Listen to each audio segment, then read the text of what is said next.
Good morning. My name is Rob Newman. I am one of the partners at Carter, Collins and Meyer. We are a firm of accountants in North Manchester looking after small owner-managed businesses across Greater Manchester, Lancashire and Cheshire. And today's little talk I want to give is on the glorious subject of making tax digital for income tax, MTD, ITSA. Now, there should have been a lot more publicity around this than there has been. And I'm old enough to remember when the last major change to the tax system was done in 1997. And Hector the Inspector was everywhere at that point on every TV channel and billboard there was. And this change to make people do their taxes digitally is as big a change as that was. And yet there has been thundering silence. I've been on several panels and committees with HMRC who said they are about to give lots of information to the public, and they haven't. So with a couple of more weeks to go, because we're filming this in March 2026, I thought it'd be time to give some information about MTD. Now, there has been a number of false starts to this. This was first actually put forward by George Osborne in 2015. And in 2015, I, for one, became very excited about how this was going to work and put lots and lots of information out there. And the format which it has now ended up in is rather different than where it started. In 2015, this was going to be every receipt that you ever had and every underlying document that you ever had was sent to HMRC, and it really isn't that now. In fact, it's become so watered down, it's meh. So what actually is MTD? Well, MTD is a process whereby you are no longer going to be able to keep records in a cash book, in a book, writing it down. You're going to have to record everything that you do digitally. Now, one of the great misconceptions of this is that you have to use specific accounting software, and you don't. Indeed, an Excel spreadsheet is perfectly sufficient to meet the criteria of MTD, together with bridging software. And there is a range of bridging software available, and increasingly available, just like there is for VAT purposes. That is going to be from free, almost free, through to paid. Now, the Excel spreadsheet itself, it has no specific statutory format that it must be kept in, but it is that every single transaction that you do has to be recorded onto it.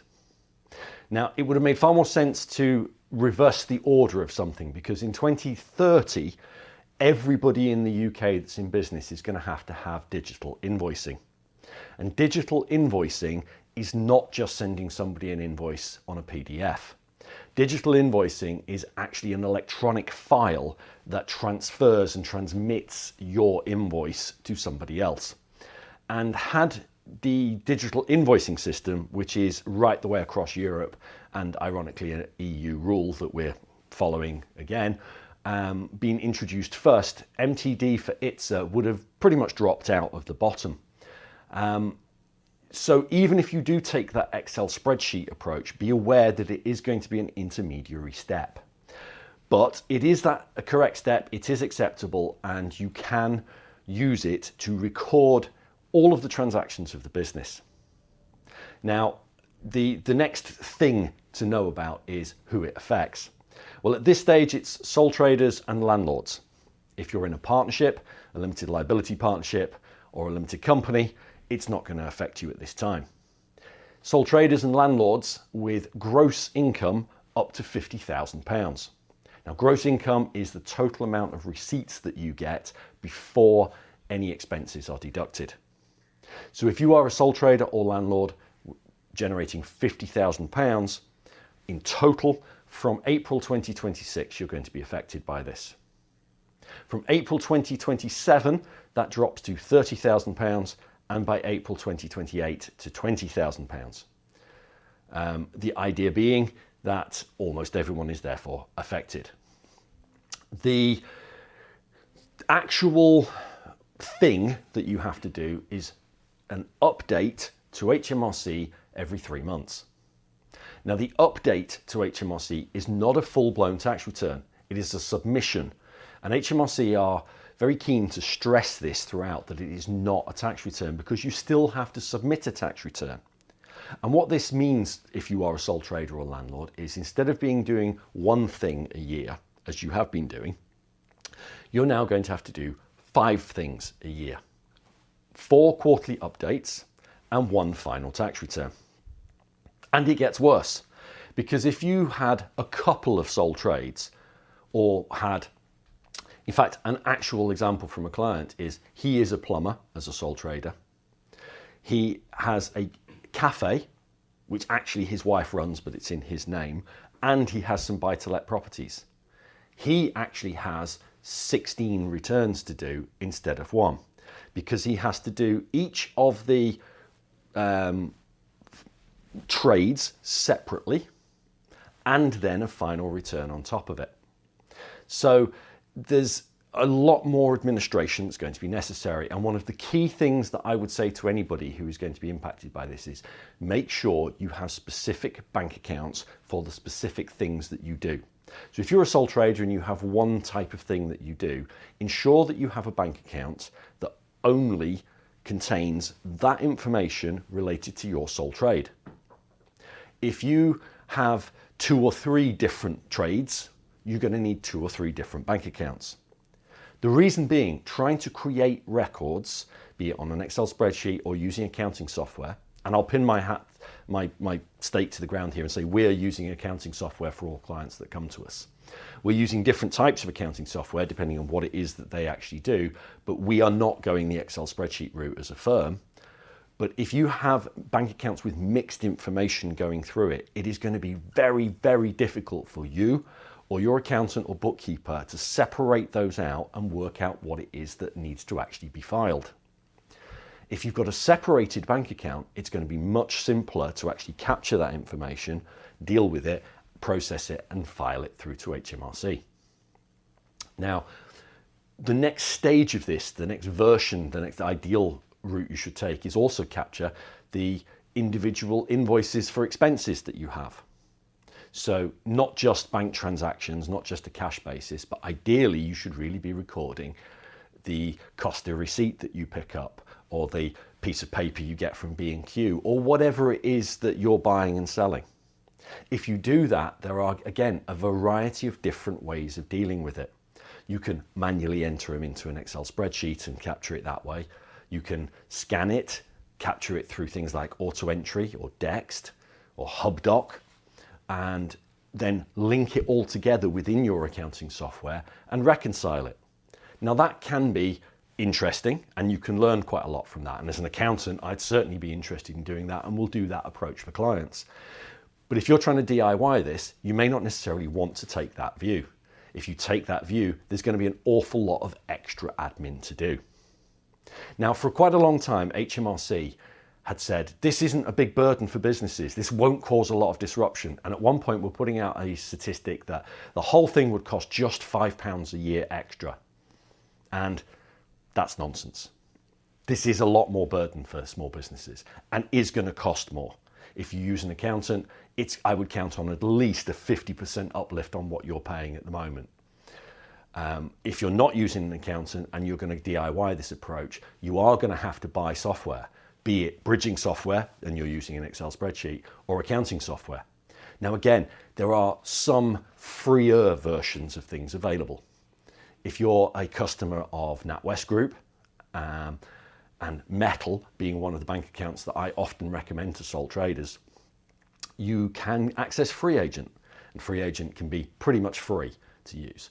But again, there's still that learning curve that you're going to have to put in to actually deal with this, because the real next cost of this is not just financial, it's the effort and energy that you're going to have to expend in order to capture and clarify all of those documentations and all of that returns that you're going to need to put in.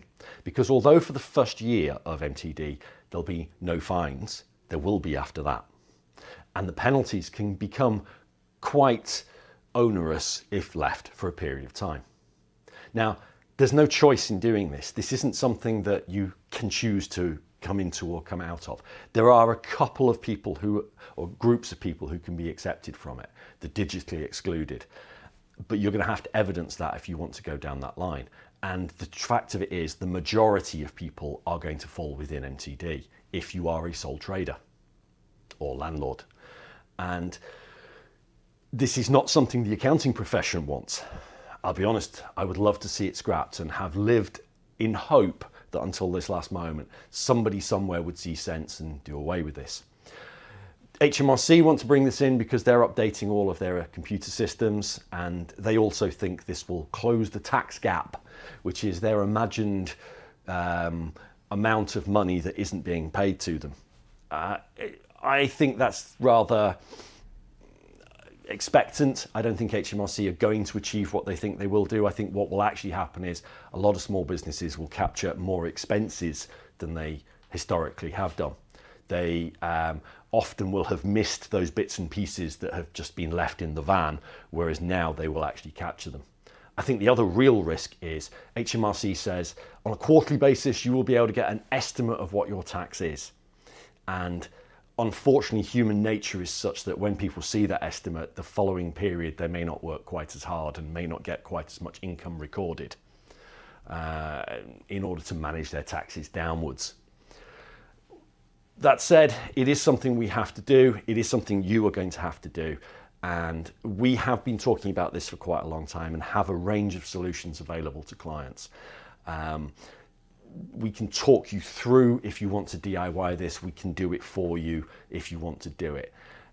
Even within us doing it for you, we have a range of approaches from there's a bin bag full of rubbish, Rob, please sort it all out for me and deal with everything, through to you doing most of the work and us just giving an overview to it.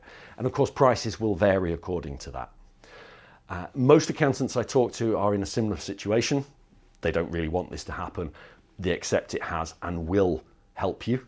Some accountants are already closing the doors and walking away from it. And I've spoken to half a dozen only in the last 10 days who have literally decided to give up all sole trader work. They're just saying their clients go and find somebody else.